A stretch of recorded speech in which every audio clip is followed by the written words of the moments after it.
Hi and welcome back to another Dirtbike magazine video where we bring the written pages of the magazine to life. Today we are looking at the Ransom Kawasaki KX500 two-stroke. Wayne Ransom is a famous bike builder in the street bike world, and this KX500AF is his first off-road project. After being a part of this build, we've come to realize art comes in all shapes and sizes to be consumed by each individual in their own personal way. We, however, prefer to ride our art. Our Ransom KX500AF project started out with a phone introduction between Dirtbike managing editor Mark Tilley and Wayne Ransom. The introduction then turned into an over 2-hour brainstorming session about the build and what was possible. With Wayne's background in fabrication, possibilities seemed endless. With everything down on paper and a plan in place, the real work began. The chassis would be from an older Craigslist find, a KX450F. Just like most of our previous two-stroke projects, the machine was completely disassembled and inspected.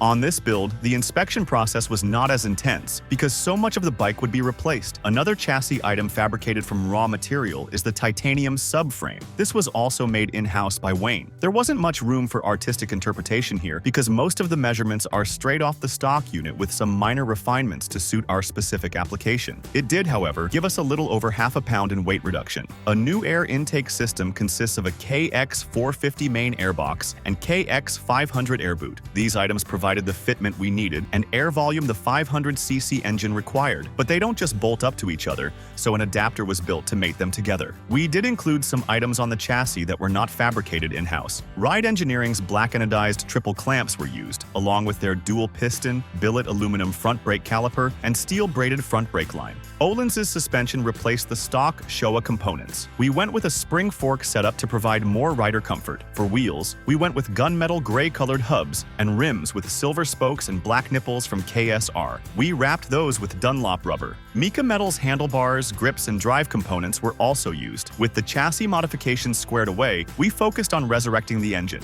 The engine was donated to the build in a box by a friend of Wayne's. Some small parts were missing, while others were not worth saving, but overall we had a fairly complete engine package. Every piece of the engine would receive attention. The cylinder and head would be repaired by Millennium Technologies, then massaged over by iconic Kawasaki engine builder Tom Morgan. The crank was also balanced with the Pro X piston to reduce vibration. A complete Boyson rad valve system would now monitor fuel into the cylinder via a new 39mm Keen carburetor. We wanted to make usable power that was fun to ride rather than yank your arms out of your sockets type of power. Wayne also fabricated a compression release into the head and relocated the coolant elbow farther forward to provide more exhaust pipe clearance. This was not the only coolant system modification. The radiators also received large amounts of attention to not only fit, but also improve cooling. Working on the stock KX500's clutch was a nightmare. The entire side case must be removed just to access the clutch plates. The entire clutch was overhauled internally using a Pro X basket and Recluse moving parts, and the right side case cover was highly modified to use a KX450F cover. Did we mention a Magura hydraulic assist? Yes, it has that as well. The engine front headstay mounts are fabricated out of titanium and designed to work with the new coil mount location directly in front of the cylinder on the frame.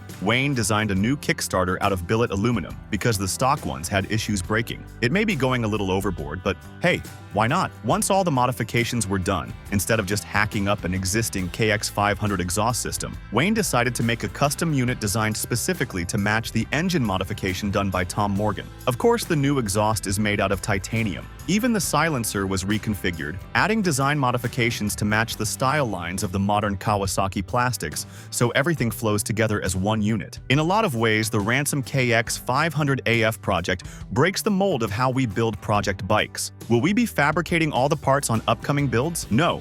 But it does show us what's possible in the future, and we might attempt some new things. For now, though, there is a long list of aftermarket companies making extremely trick bolt-on items for our consumption, and we are happy with that. Wayne Ransom has a talent for envisioning a concept and bending metal into art that touches people in a way that can't be described. This sort of talent is only seen among a very select group of people throughout history, and we think the label artist fits him perfectly. In our opinion, the Ransom KX500AF project is one of the cleanest KX500 500 AFs we've seen, and is definitely the best-looking KX500 AF ever built. We can't wait to see what he comes up with next. Thanks for following along and checking out this unique build we placed inside our magazine. If you have some time on your hands, click the video thumbnails now and keep on watching. Don't forget to subscribe to our channel to stay up to date with the Dirtbike magazine crew. And as always, head over to Dirtbike magazine for the latest off-road and industry news. Thanks for watching.